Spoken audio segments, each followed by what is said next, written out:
kesehatan gitu ya. Tidak ada toleransi buat kita ketika kita sudah terjun di dunia kerja, karena yang kita hadapi adalah manusia. Nggak ada ibaratnya, aduh ibu gimana dong ini, nggak ada pertanyaan lagi gitu.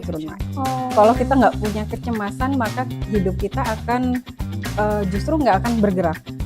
Kalau misalnya kecemasan kita hilangkan, justru kita tidak ada rasa ingin mencoba atau melakukan hal yang baru lagi. Terus ada mahasiswa keperawatan yang jadi entrepreneur, mereka buka klinik, mereka usaha misalnya. Salah satunya contohnya adalah mereka buka perawatan luka, kemudian akupuntur. Ya mereka punya usaha kan gitu. Jadi tidak terbatas bahwa kerjaannya itu pasti di rumah sakit atau di mana. Nah, teman-teman di situ nggak usah berkecil hati, percayalah bahwa setiap manusia itu Allah ciptakan pasti ada jalannya gitu, dan punya nasib sendiri-sendiri. Rezeki, maut, jodoh itu kan udah ada jalan udah ada takarannya kan ya gitu, ada yang ngatur gitu. Maka kita nggak usah berkecil hati. Ketika kita gagal, itu adalah ujian. 1 kali gagal, kita harus bangkit. 2 kali gagal, kita harus bangkit. 3 kali gagal, kita juga harus bangkit.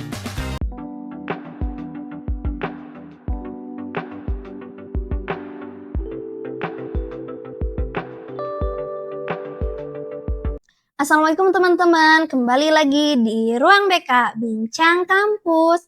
Perkenalkan, nama saya Siti Naila Zahra, saya dari Universitas Umi Bogor, Prodi D3 Keperawatan.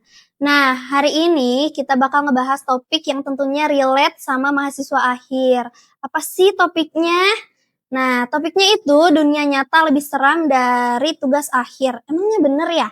Dan spesialnya hari ini kita nggak sendirian karena kita ditemani oleh narasumber yang sudah berpengalaman mengenai topik yang akan kita bahas. Hari ini kita ditemani oleh dosen keperawatan Universitas Umi Bogor, yaitu Ibu Yulianti M.Kep. Halo Ibu, apa kabar? Alhamdulillah baik, Nay. Nah Ibu, banyak nih pertanyaan dari teman-teman tentunya mahasiswa akhir mengenai topik yang akan kita bahas ini. Kayak kenapa sih kalau misalnya kita udah mau lulus itu kayak semakin takut gitu menghadapi kelulusan itu? Ya, sebenarnya mereka mahasiswa tingkat akhir itu mereka berada dalam kondisi masa transisi, di mana mereka awalnya kan lagi kuliah nih ya, terus menjadi tanggung jawab orang tua, kemudian sekarang mereka menghadapi yang mereka tuh nggak tahu dan nggak pernah mengalami itu sebelumnya. Nah ini tuh kalau dibilang mereka transisi dari masa yang nggak punya tanggung jawab harus mencari nafkah, kemudian dia harus cari nafkah gitu ya. Nah ini yang biasanya mereka takutkan. Takut nggak dapet kerja, gimana dong kalau nanti nggak dapet kerja gitu. Terus gimana nanti aku bakal bisa nggak ya kira-kira gitu ya struggle di dunia kerja. Nah ini biasanya sebenarnya mereka itu wajar berada kondisi itu karena mereka ini dibilang adalah masa-masa yang namanya disebut dengan quarter life crisis. Jadi di mana mereka ini dari dewasa akhir dan mereka akan menjadi dewasa yang seutuhnya gitu. Nah di sini memang banyak mahasiswa merasa takut, merasa cemas. Kan kecemasan itu sebenarnya adalah perasaan di mana mereka tuh belum mengalami dan mereka nggak tahu gitu ya apa yang akan terjadi. Nah sebenarnya kebanyakannya ketakutannya yang mereka takutkan itu adalah ya takut gimana nggak dapat kerja nggak ya kira-kira gitu. Kalau Nay gimana? Nay mahasiswa tingkat akhir kan ya? Iya. Juga Bu mengalami ketakutan gitu setelah lulus, takutnya iya benar yang Ibu katakan itu, takut susah dapat kerjaan, takut nggak sesuai sama ekspektasi orang tua saat lulus kayak gitu Bu. Nah, sebenarnya ada lagi ya dari ketakutan mahasiswa itu biasanya adalah mereka ini kira-kira aku bakal lulus nggak? Lulus tepat waktu atau tidak misalnya, karena banyaklah hal-hal yang dihadapi dengan adanya KTI mungkin kalau untuk D3, kalau skripsi untuk S1 gitu. Kan menyusun tugas akhir itu tantangan ya buat mereka gitu. Nah sebenarnya tantangan ini adalah Kalau kami nih ya sebagai dosen, ini adalah ujian buat teman-teman mahasiswa tingkat akhir untuk persiapan mereka menghadapi dunia kerja, di mana dunia kerja itu udah bukan lagi tugas yang ada toleransi, apalagi kita di dunia kesehatan gitu ya, tidak ada toleransi buat kita ketika kita sudah terjun di dunia kerja, karena yang kita hadapi adalah manusia, nggak ada ibaratnya aduh ibu gimana dong ini nggak ada pertanyaan lagi gitu, dan itu menjadi rasa takut yang sesungguhnya yang mungkin mahasiswa-mahasiswa kalau cerita nih ya bimbingan anak-anak tingkat akhir terutama gitu, bu gimana ya aku bisa nggak ya gitu nanti di rumah sakit mengerjakan kerjaan di rumah sakit gitu. Nah itu salah satu ketakutan mereka juga. Terus selain itu kan menghadapi bimbingan dengan banyak karakter dosen yang kita tahu bahwa setiap manusia punya persepsi sendiri-sendiri. Kemudian dosen juga manusia juga sama gitu ya. Kadang ada ketakutan dari mahasiswa tingkat akhir yang takut sama dosennya. Karena sebenarnya kenapa ketakutan itu muncul? Ya, karena sebenarnya dia tidak siap menghadapi dosennya. Misalnya, ayo kita bimbingan tanggal segini atau jam segini gitu ya.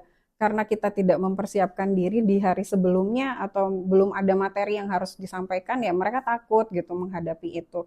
Nah, ini tuh sebenarnya banyak tantangan lah ya untuk mahasiswa tingkat akhir itu, yang bukan hanya bagaimana mereka mempersiapkan tugas akhirnya dengan baik, tetapi mereka juga ketakutan. Dan kadang ada juga mahasiswa yang karena ketakutannya mereka akhirnya diam, diam, dia nggak ngeberesin tugas akhirnya, tapi dia juga nggak berpikir tentang masa depan mereka gitu. Ini boleh, wajar, tetapi ini harus segera di-cut gitu ya. Ketakutan-ketakutan ini tuh harus ada solusi gitu. Solusi yang mereka harus jalani. Maksudnya tindakan apa nih yang harus aku lakukan gitu ketika kita menghadapi itu gitu. Karena semua mahasiswa tingkat akhir kan pasti sama gitu.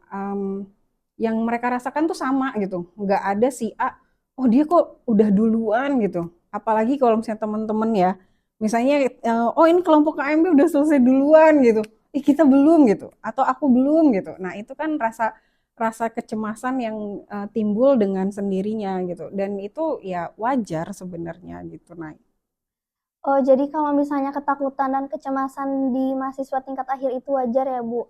Nah, dari wajar, Ibu, wajar. ada gak sih tipsnya supaya kecemasan dan ketakutan itu berkurang gitu? Atau bahkan bisa dihilangkan gitu kecemasan dan ketakutannya? Ya, sebenarnya Tipsnya? kalau kalau saya nih ya sebagai mungkin karena dosen jiwa, saya tidak menyarankan untuk dihilangkan justru. Nah, kalau kita Oh, nggak punya kecemasan, maka hidup kita akan justru nggak akan bergerak.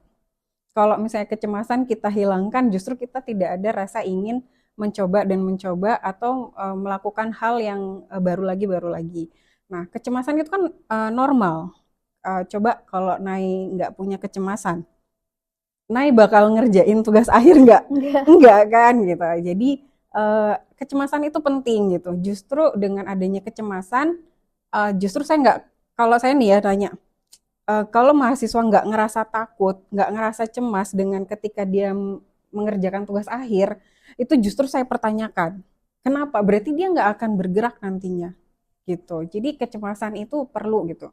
Nah, untuk mengatasi itu, yang pertama kalau misalnya kita lagi menghadapi tugas akhir, tentunya ada persiapan yang matang ketika kita mau janjian sama dosen, um, kerjakan apa revisinya.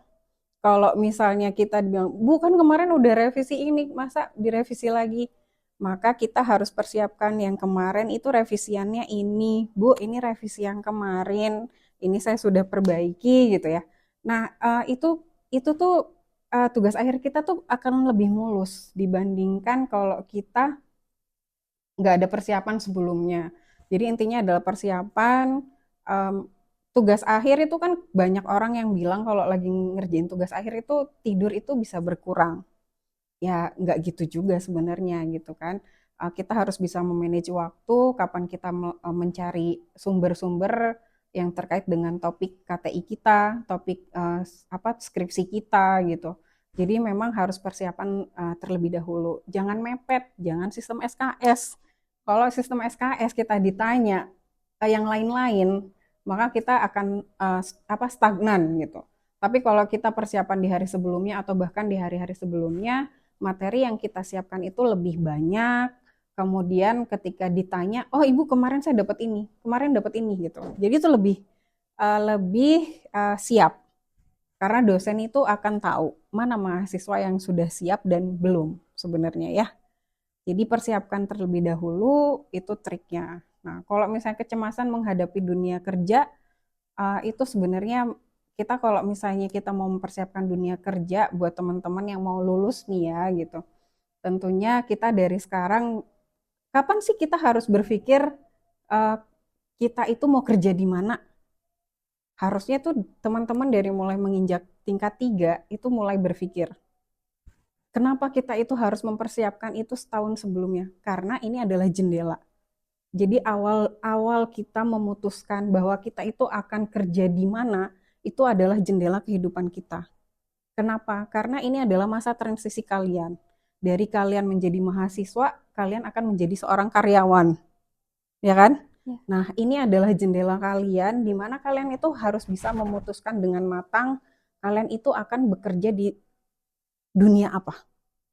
Kan kalau di dunia kesehatan teman-teman bisa kerja di yang pasti rumah sakit, klinik, kemudian atau di perusahaan-perusahaan kesehatan. Nah, itu kan banyak ya gitu.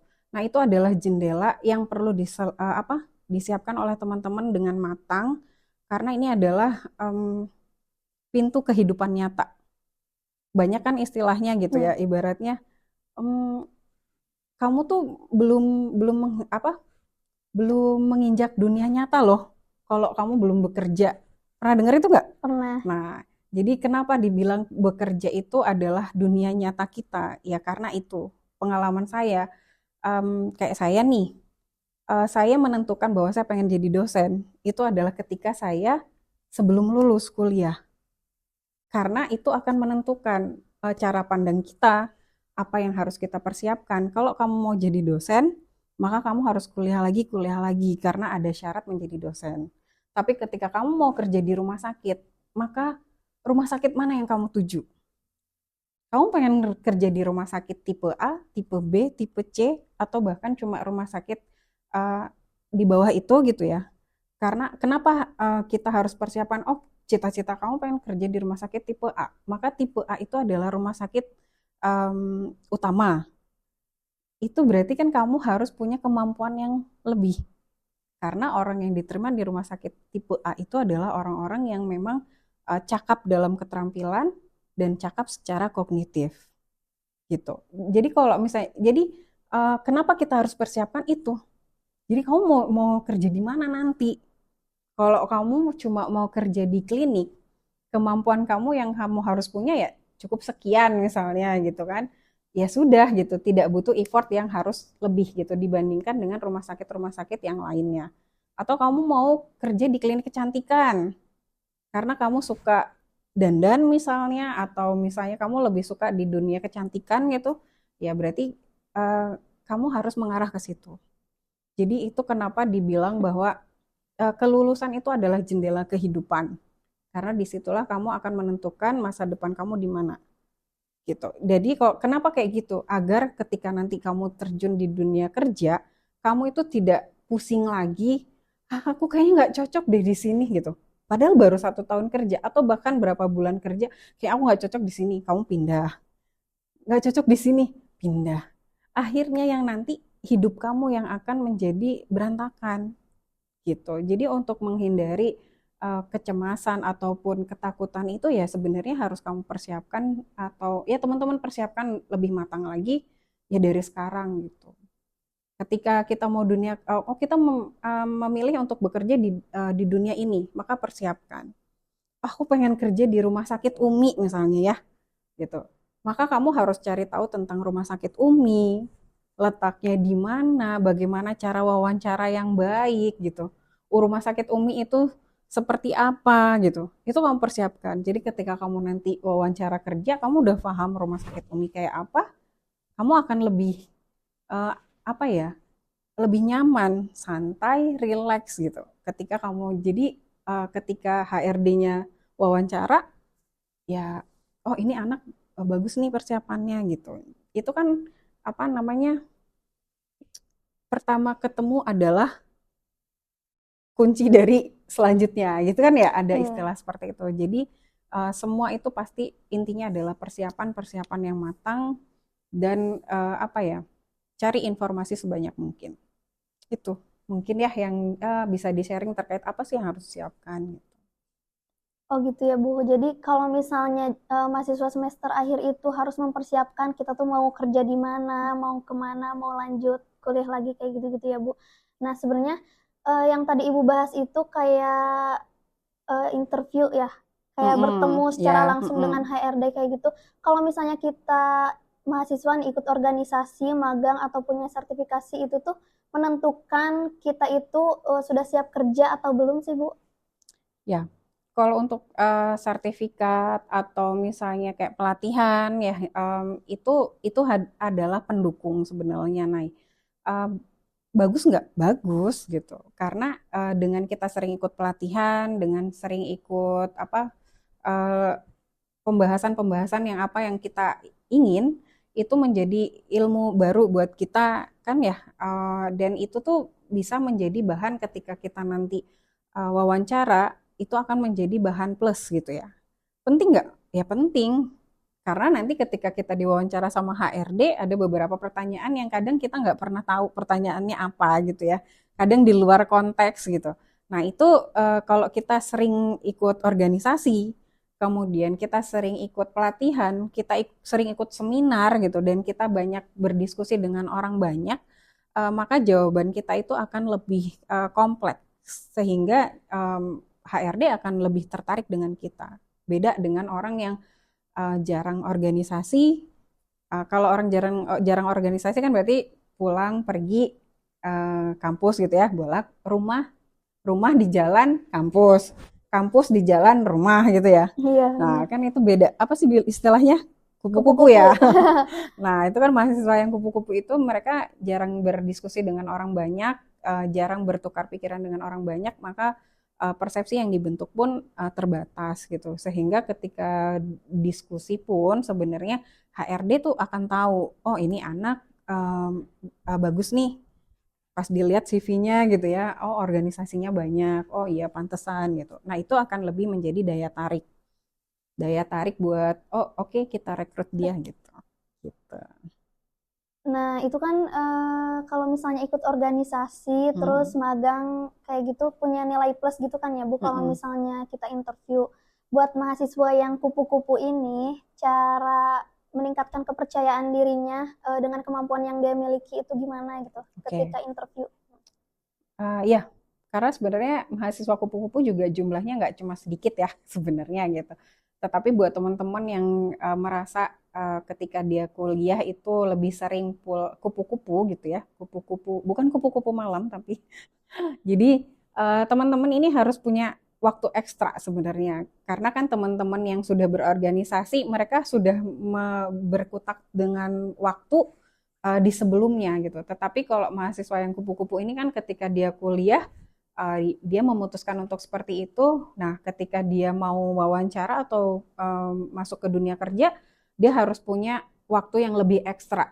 Jadi dia harus berlatih berbicara, kalau nggak pernah organisasi kan jarang jarang ngomong, jarang ya jarang interaksi lah intinya gitu ya. Itu akan membuat pembicaraan kita terbatas dan sulit untuk apa diskusi gitu. Nah itu harus punya latihan yang lebih ekstra, persiapan yang lebih ekstra. Jadi kadang kalau misalnya ini tuh kalau kupu-kupu sebenarnya kayak kakak saya gitu ya. Kakak saya itu orangnya kupu-kupu, berbeda dengan saya yang nggak pernah pulang. Bukan nggak pernah pulang ya, maksudnya lebih banyak organisasi di luar. Kalau kakak saya lebih banyak mereka karena anak pertama mungkin gitu, jadi lebih nurut sama orang tua, pulang pergi kampus gitu. Sehingga ketika dia bekerja dia harus punya waktu ekstra untuk berlatih. Berlatih apa? Berlatih untuk ngomong dengan orang lain, bagaimana dia bekerja dengan orang lain. Intinya adalah interaksi itu harus dilatih gitu. Karena kalau di dunia kerja nggak mungkin kan kita kerja sendiri. Jadi kan kebanyakannya adalah kerja tim di situ. Jadi akan kelihatan ketika kita itu oh orang organisasi nih gitu. Kalau orang organisasi itu pasti bisa bekerja secara tim, tapi kalau orang yang kerjanya sendiri ini biasanya di dunia kuliah atau pada saat dia sekolah itu dia lebih banyak um, Individu. iya betul individu atau kelompoknya kecil. Buat mahasiswa kan pasti bingung ya Bu menghadapi ketidakpastian karir kayak yang Ibu bilang, jadi bisa kerja di klinik, di kampus, atau di rumah sakit. Nah, cara menghadapi ketidakpastian karir itu gimana Bu? Ya, memang kalau misalnya kita belum mencoba, kita nggak akan pernah tahu bahwa kita itu akan berada di dunia apa gitu ya. Tapi teman-teman coba berangkat dari passion teman-teman. Passion teman-teman ke apa ya? Kesukaan teman-teman atau teman-teman ini lebih condong di ranah yang mana? Oh, coba evaluasi diri teman-teman. Teman-teman ini kira-kira kalau aku jadi dosen gimana ya gitu. Jadi tanya lagi balik, tanya kepada diri kita sendiri bahwa kita itu passionnya ada di mana. Oh, kayaknya aku nggak bisa jadi dosen, ngomong aja belepotan gitu ya misalnya. Nah, berarti oh ya udah, berarti teman-teman tahu bahwa teman-teman itu nggak cocok nih di dunia dosen gitu. Karena kalau dosen kan pasti ngomong di depan mahasiswa, kemudian di masyarakat ataupun di lingkungan-lingkungan tertentu gitu. Nah, tetapi kalau misalnya teman-teman ngerasa, oh kayaknya aku kemampuannya bukan di situ gitu. Nah, berarti teman-teman cari passion yang lain. Oh, kayaknya aku lebih suka ngerawat pasien gitu ya. Berarti teman-teman passionnya adalah di rumah sakit gitu ya, atau di klinik misalnya. Ya lebih kalau saya sih lebih menyarankan teman-teman coba dulu di rumah sakit gitu ya. Jangan langsung ke klinik. Bukan berarti nggak boleh, tetapi carilah pengalaman sebanyak-banyaknya ketika teman-teman ingin merawat pasien gitu ya. Nah, merawat pasien itu kan banyak tantangannya. Nah, kalau teman-teman suka di situ, maka teman-teman cocoknya adalah kerja di rumah sakit. Nah, tapi kalau misalnya teman-teman nih lebih suka kayak Bu, saya tuh lebih suka ke di masyarakat gitu. Maka carilah pekerjaan yang berhubungan dengan dunia masyarakat. Misalnya em, keperawatan itu luas. Oh, berarti teman-teman sukanya di masyarakat, bisa jadi orang-orang yang di promosi kesehatan gitu ya, atau di dunia yang berhubungan dengan masyarakat, atau misalnya buka klinik sendiri dengan pelatihan-pelatihan yang teman-teman harus bisa ikuti gitu ya. Misalnya contoh sekarang itu perawat itu tidak hanya bekerja di rumah sakit, di klinik ataupun jadi dosen, tetapi ada yang menjadi entrepreneur gitu ya. Ada mahasiswa keperawatan yang jadi entrepreneur, mereka buka klinik, mereka usaha misalnya, salah satunya contohnya adalah mereka buka perawatan luka, kemudian akupuntur, em, ya mereka punya usaha kan gitu. Jadi tidak terbatas bahwa kerjaannya itu pasti di rumah sakit atau di mana. Jadi kuncinya em, kenali diri kita sendiri, di mana passion kita. Itu adalah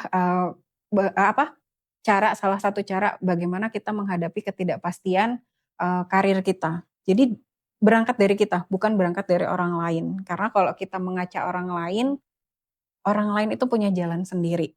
Ya, eee, karena kita itu pasti ada jalannya masing-masing. Jadi, jangan kalau saya tuh kalau misalnya dulu ya, saya lebih suka kita tuh pakai kacamata kuda, jangan melihat, "Kamu kamu nanti mau kerja di mana? Kamu mau di mana?" Gitu. Karena kan kita dengan teman kita itu belum tentu sama nasibnya, belum tentu sama passion-nya. Kal karena nanti kalau teman-teman nih ya, berfokus sama temen-temennya, nanti teman-teman itu akan ada pada fase kebingungan. Ternyata kok aku nggak cocok ya di sini gitu. Ketika kita mengikuti arahan dari teman kita gitu. Makanya kenapa saya nggak pernah menyarankan teman-teman tingkat akhir ini ketika mau memilih kerjaan, itu sesuaikan dengan passion kita.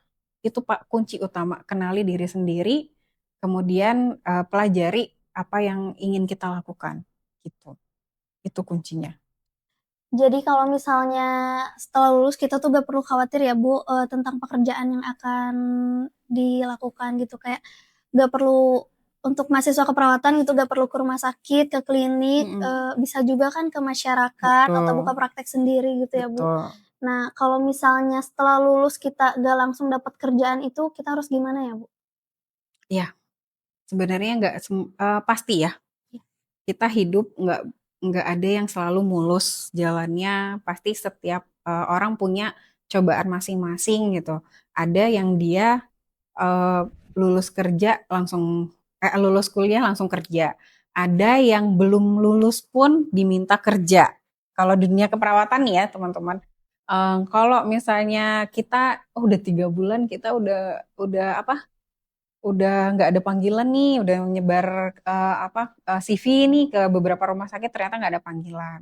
Nah, teman-teman di situ nggak usah, berkecil hati, percayalah bahwa setiap manusia itu Allah ciptakan pasti, ada jalannya gitu dan punya nasib sendiri-sendiri. Rezeki, maut, jodoh itu kan udah ada udah ada Yang ngatur. takarannya kan ya gitu, ada yang ngatur gitu.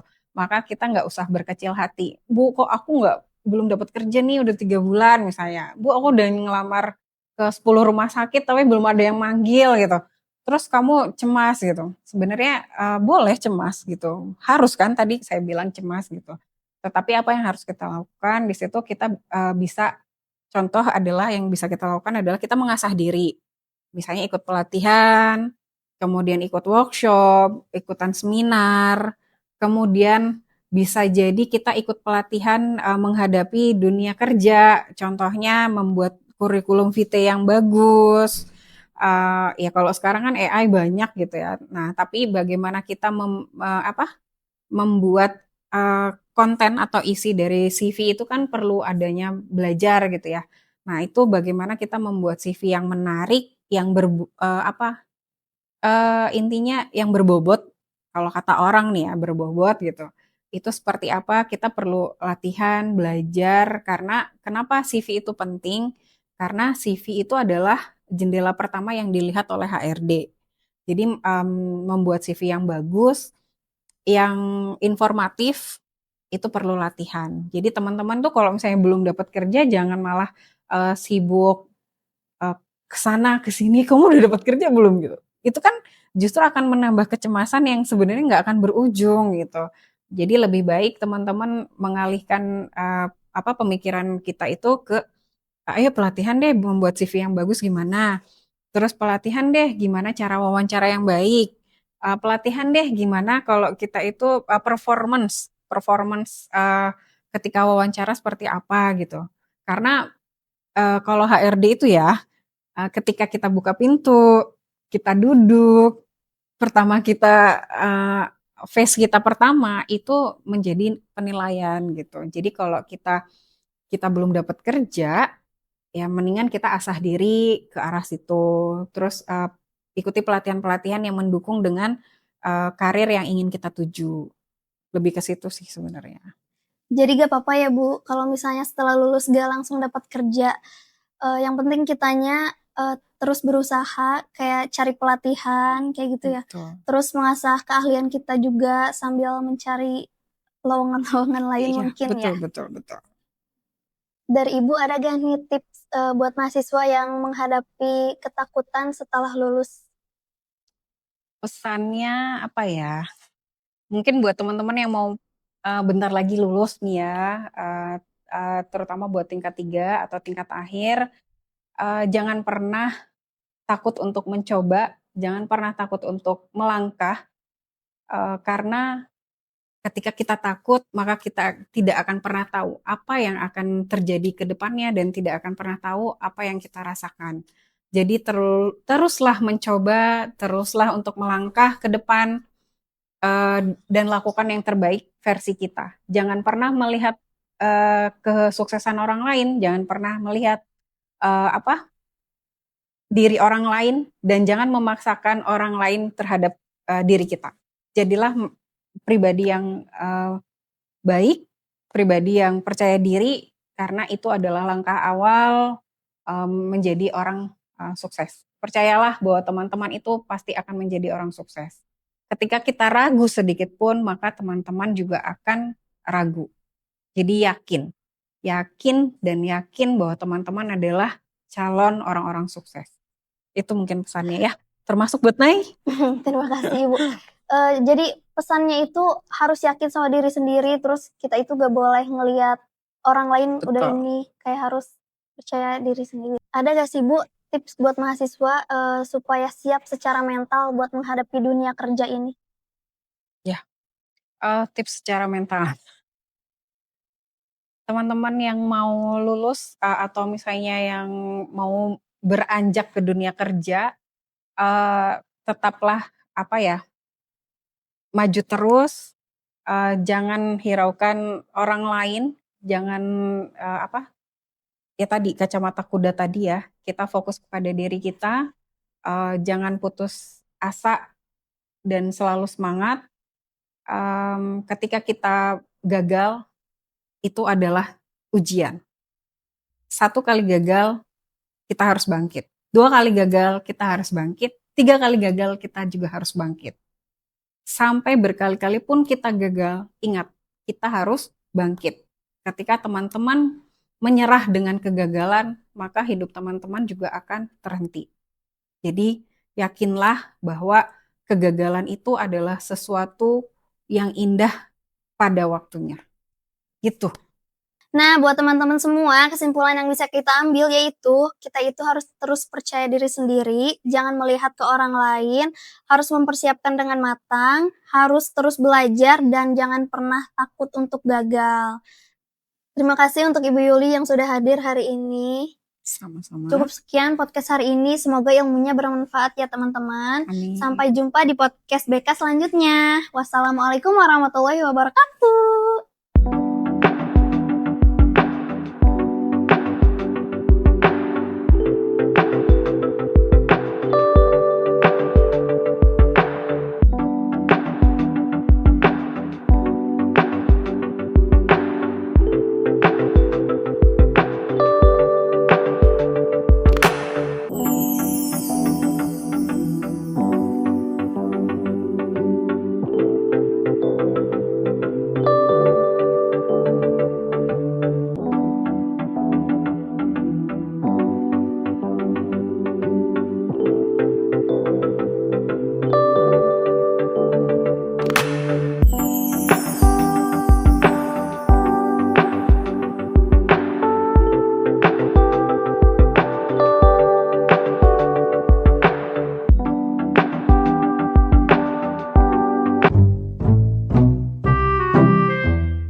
Pertanyaannya itu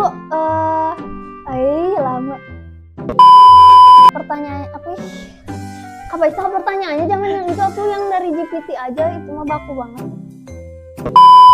Buat gak lulus gitu karena kan dosennya gak mau bilang dosennya takut. Tadi ada sedikit kutipan dari Bu Yuli. Jadi kegagalan itu adalah kesuksesan yang